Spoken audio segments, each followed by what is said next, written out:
Hello everyone, I hope doing all well. मुझे आशा है कि आप सब ठीक होंगे। आज मैं आप सबके साथ शेयर करने वाली हूँ फेरोमोन इम्पॉसिबल का चैप्टर नंबर 13 हिंदी में। अगर मेरी एक्सप्लेनेशन अच्छी लगे तो प्लीज़ मेरे चैनल को सब्सक्राइब करना। चलो तो चैप्टर को स्टार्ट करते हैं। चैप्टर की स्टार्टिंग में हमें दिखाया जाता है लो जियाओयान के पीछे चल रहा होता है और वह अपनी फ्रेंड की तरफ तिरछी निगाहों से देखता है। जियाओयान रूम को देख कर कहता है और वह दीवार पर लगी एक पेंटिंग को देखता है और कहता है ये क्या है। जियाओयान कहता है यह बहुत ही अच्छा है, आपको कम से कम एक पास तो मिलेगा। लुओ और लुओ का फ्रेंड एक साथ बैठ जाते हैं। बिस्तर के नीचे से कुकर की आवाज़ आती है, मैं यहाँ हूँ। जियाओयान मुस्कुराते हुए कहता है आप लोगों को इतना घबराने की ज़रूरत नहीं है, आपका रूम देखने में अच्छा लग रहा है। लुओ और उसका फ्रेंड कहते हैं हम घबराए हुए नहीं हैं, हम तो बस थक गए हैं, हम अब थोड़ी देर के लिए यहाँ बैठे हैं। जियाओयान उनकी तरफ देखकर कहता है तुम लोग थक गए। वे दोनों कहते हैं हम ओमेगा थक जाते हैं। लुओ कहता है आसानी से, इसके अलावा क्योंकि हम खतरे में हैं इसीलिए हमें और अधिक सावधान रहना चाहिए। जियाओयान कहता है यह सही है, ठीक है, इसीलिए मुझे आपकी बालकनी की भी जांच कर लेनी चाहिए। जियाओयान के सर पर पानी की बूंद ड्रॉप होती है। बालकनी पर पानी ड्रॉप हो रहा था। जियाओयान अपनी यूनिफॉर्म को देखता है और वह सॉफ्ट होकर गहरी सांस लेता है। जियाओयान बालकनी से रूम में आता है और मशीन को देखता है और गहरी सांस लेता है। जियाओयान कहता है तुम्हें पनिशमेंट देने की आवश्यकता है। वह अपने चश्मे को हाथ लगाते हुए कहता है तुम्हारी बालकनी के लिए। लुओ चौंक कर कहता है क्या यह मुआयना महज औपचारिक नहीं है। जियाओयान कहता है यह इस बात पर निर्भर करता है कि यह किसका रूम है। जियाओयान लुओ की तरफ झुककर कहता हम कई वर्षों से एक दूसरे के गले उतर रहे हैं, अब जब आखिरकार मुझे अब तुम्हारे कमरे में प्रवेश करने का मौका मिला है तो मुझे थोड़ी सी चीज़ें चुननी होंगी। लुओ गुस्से में होकर कहता है क्या तुम ऐसा करके अपनी शक्ति का दुरुपयोग नहीं कर रहे हो। लुओ का फ्रेंड मन में सोचता है अरे बाप रे, क्या यह मेरे लिए लड़ाई देखने का मौका है। मैंने इसके बारे में केवल कभी सुना है, यह बहुत रोमांचक है। जियाओ चश्मे को हाथ लगाते हुए कहता है बर्तन सौंप दो। लुओ का फ्रेंड नर्वस होकर कहता है तुम्हें कैसे पता कि हमारे पास बर्तन है। यह सुनकर लुओ निराश हो जाता है। जियाओ कहता है ओह, तो तुम्हारे पास एक है, मैं बस तुम लोगों का परीक्षण कर रहा था। जियाओ कहता है अब इसे मुझे सौंप दो। जियाओ कहता है मुझे कहना होगा तुम दोनों काफ़ी समय से कंबल पर बैठे हो, क्या यह असुविधाजनक नहीं है। यह सुनकर लुओ और उसका फ्रेंड दोनों चौंक जाते हैं। लुओ का फ्रेंड कहता है आप सही हैं, यह काफ़ी असुविधाजनक है। लुओ तुम भी क्यों नहीं उठ जाते। लुओ कहता है क्या बकवास है, तुम बहुत आसानी से बहक जाते हो, इसमें कोई आश्चर्य नहीं है कि तुम वीचैट उपयोगकर्ता नाम फैंस सिस्टर है। आखिरकार अब मुझे यह मिल गया। जियाओ कहता है इसे मुझे जल्दी से सौंप दो, मुझे तुम्हारे नंबर काटने होंगे। जियाओ कहता है मुझे अभी भी जांच के लिए और रूमों में जाना है, मेरे काम के रास्ते में मत आओ। यदि तुम नाखुश हो तो तुम छात्र परिषद में किसी और से पूछ सकते हो।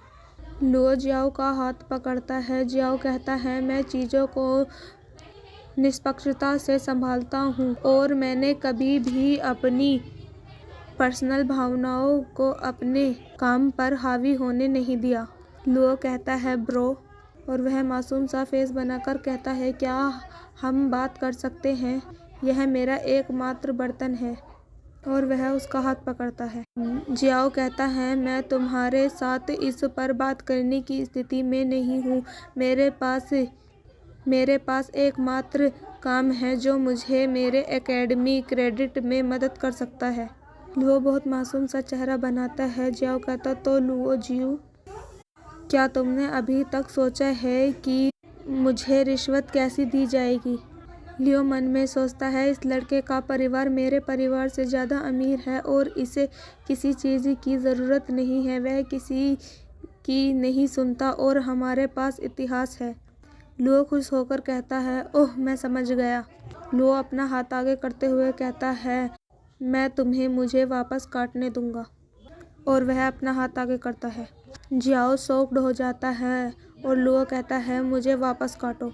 लियो का फ्रेंड पीछे से देखते हुए कहता है, क्या वह कह रहा है मुझे काटो?